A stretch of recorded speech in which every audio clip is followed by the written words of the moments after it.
ಕನ್ನಡ ಪ್ರಾಧಿಕಾರವು ಸಂಪೂರ್ಣ ಕರ್ನಾಟಕದಲ್ಲಿ ಕನ್ನಡ ಕಡ್ಡಾಯವಾಗಿಸಲು ನಮ್ಮ ವಿರೋಧವಿಲ್ಲ.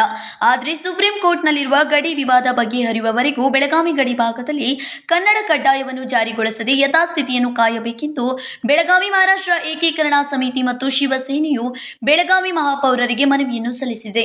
ಇಂದು ಬೆಳಗಾವಿಯ ಮಹಾಪೌರ ಮಂಗೇಶ್ ಪವಾರ್ ಅವರನ್ನು ಭೇಟಿಯಾದ ಮಹಾರಾಷ್ಟ್ರ ಏಕೀಕರಣ ಸಮಿತಿ ಮತ್ತು ಶಿವಸೇನಾ ಮುಖಂಡರು ಬೆಳಗಾವಿಯಲ್ಲಿ ಹೆಚ್ಚಿನ ಸಂಖ್ಯೆಯಲ್ಲಿ ಮರಾಠಿ ಭಾಷಿಕರು ಇದ್ದು ಸಂವಿಧಾನದ ನಿಯಮದ ಪ್ರಕಾರ 40% ಹೆಚ್ಚು ಬೇರೆ ಭಾಷಿಕರು ಇದ್ದಾಗ ಅವರ ಭಾಷೆಗೂ ಪ್ರಾಧಾನ್ಯತೆ ನೀಡುವ ಕಾಗದ ಪತ್ರಗಳನ್ನು ಮಹಾಪೌರ ಮಂಗೇಶ್ ಪವಾರ್ ಅವರಿಗೆ ಸಲ್ಲಿಸಿ ಗಡಿ ಭಾಗದಲ್ಲಿ ಕನ್ನಡ ಕಡ್ಡಾಯ ಧೋರಣೆ ಗಡಿ ವಿವಾದ ಬಗೆಹರಿಯುವವರೆಗೂ ಜಾರಿ ಮಾಡದೆ ಯಥಾಸ್ಥಿತಿಯನ್ನು ಕಾಯಬೇಕೆಂದು ವಿನಂತಿಸಿದರು. ಈ ವೇಳೆ ಮಾತನಾಡಿದ ಮಹಾರಾಷ್ಟ್ರ ಏಕೀಕರಣ ಯುವ ಸಮಿತಿಯ ಪ್ರಮುಖರಾದ ಶುಭಂ ಸೆಳಕೆ ಅವರು ಕನ್ನಡ ಪ್ರಾಧಿಕಾರದ ಸಭೆಯಲ್ಲಿ 100% ಸರ್ಕಾರಿ ಕಾರ್ಯಾಲಯದಲ್ಲಿ ಕಡ್ಡಾಯವಾಗಿ ಕನ್ನಡ ಭಾಷೆಯನ್ನೇ ಬಳಸಬೇಕೆಂದು ಆದೇಶವನ್ನು ನೀಡಿದ್ದಾರೆ. ಆದರೆ ಬೆಳಗಾವಿ ಗಡಿ ಜಿಲ್ಲೆಯಾಗಿದ್ದು ಹೆಚ್ಚಿನ ಸಂಖ್ಯೆಯಲ್ಲಿ ಮರಾಠಿ ಭಾಷಿಕರಿದ್ದಾರೆ. ಗಡಿ ವಿವಾದ ಕಳೆದ 70 ವರ್ಷಗಳಿಂದ ಸುಪ್ರೀಂ ಕೋರ್ಟ್ನಲ್ಲಿ ಬಾಕಿ ಇದೆ. ಸದ್ಯ ಪರಿಸ್ಥಿತಿ ಇದ್ದಂತೆ ಇರಬೇಕೆಂದು ನ್ಯಾಯಾಲಯವು ಹೇಳಿರುವಾಗ ಕನ್ನಡ ಪ್ರಾಧಿಕಾರವು ಕನ್ನಡ ಕಡ್ಡಾಯಕ್ಕೆ ಆದೇಶಿಸಿದೆ. ಪ್ರತಿಯೊಂದು ರಾಜ್ಯಕ್ಕೆ ತಮ್ಮ ಭಾಷೆಯ ಗೌರವಿಸುವುದು ಸಹಜ. ಆದರೆ ಹೆಚ್ಚಾಗಿ ಮರಾಠಿ ಭಾಷಿಕರಿರುವ ಗಡಿ ಪ್ರದೇಶದಲ್ಲಿ ಕನ್ನಡ ಕಡ್ಡಾಯ ಸರಿಯಲ್ಲ. ಕನ್ನಡ ಭಾಷೆಗೆ ಮೊದಲು ವಿರೋಧಿಸಿಲ್ಲ, ಈಗಲೂ ವಿರೋಧಿಸೋದಿಲ್ಲ. ಸಂಪೂರ್ಣ ಕರ್ನಾಟಕದಲ್ಲಿ ಕನ್ನಡ ಕಡ್ಡಾಯಕ್ಕೆ ನಮ್ಮ ವಿರೋಧವಿಲ್ಲ. ಆದರೆ ಗಡಿ ವಿವಾದ ಬಗೆಹರಿಯುವವರೆಗೂ ಸುಪ್ರೀಂ ಕೋರ್ಟ್ ನೀಡಿದ ಆದೇಶದಂತೆ ಯಥಾಸ್ಥಿತಿಯನ್ನು ಕಾಯ್ದಿಟ್ಟು ಗಡಿ ಭಾಗದಲ್ಲಿ ಕನ್ನಡ ಕಡ್ಡಾಯ ಆದೇಶವನ್ನು गडी विवाद बಗೆಹರಿಯುವವರೆಗೂ ಹಿಂಪಡೆಯಬೇಕೆಂದು ಹೇಳಿದರು. तर त्यात कन्नड संघटना एक दोन आंदोलन केली त्यांनी चन्नम्मा सर्कलमध्ये आणि महाराष्ट्रामध्ये राज ठाकरे उद्धव ठाकरे एकत्र आले तेव्हा तिकडे जे मराठी इम्पोजिशन चालू त्याचं उदाहरण ते देतात.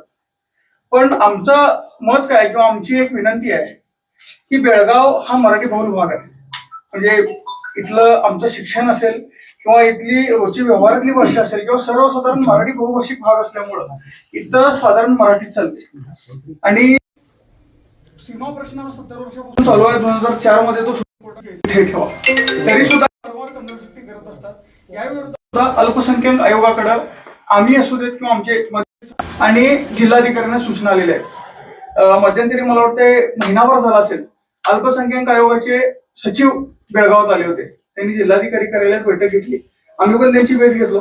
इथली परिस्थिती किंवा आमची अडचण त्यांना सांगितलं. 15 दिवसाच्या आताच त्यांची सूचना जिल्हाधिकारी आणि महापालिकेला आलेली आयुक्तांना आणि त्याची एक कॉपी आम्हाला आलेली. मग त्याचा दाखला देऊन तरी म्हणजे जोपर्यंत ह्याचा निकाल लागत नाही तोपर्यंत हा सीमाभाग जो 865 गावांचा ज्याच्यावर महाराष्ट्रानं दावा दाखल केलाय ह्याला या सक्तीतून वगळावं. त्याने पूर्ण कर्नाटकामध्ये खुशाल कन्नड सक्ती करावी. प्रत्येक राज्याला आपल्या भाषेची अस्मिता किंवा प्रादेशिक अस्मिता असावी ह्या मताची आम्ही आहे. त्यामुळे आम्ही कन्नड भाषेला कधीच विरोध केला नाही, करणार नाही.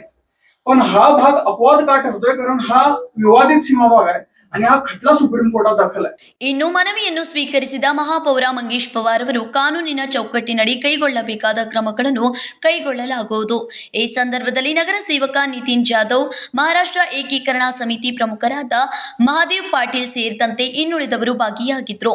ಸಂಕಲ್ಪ ಶಿಂದೆ, ಕೆಎಂಎಂ ಕನ್ನಡ ನ್ಯೂಸ್, ಬೆಳಗಾವಿ.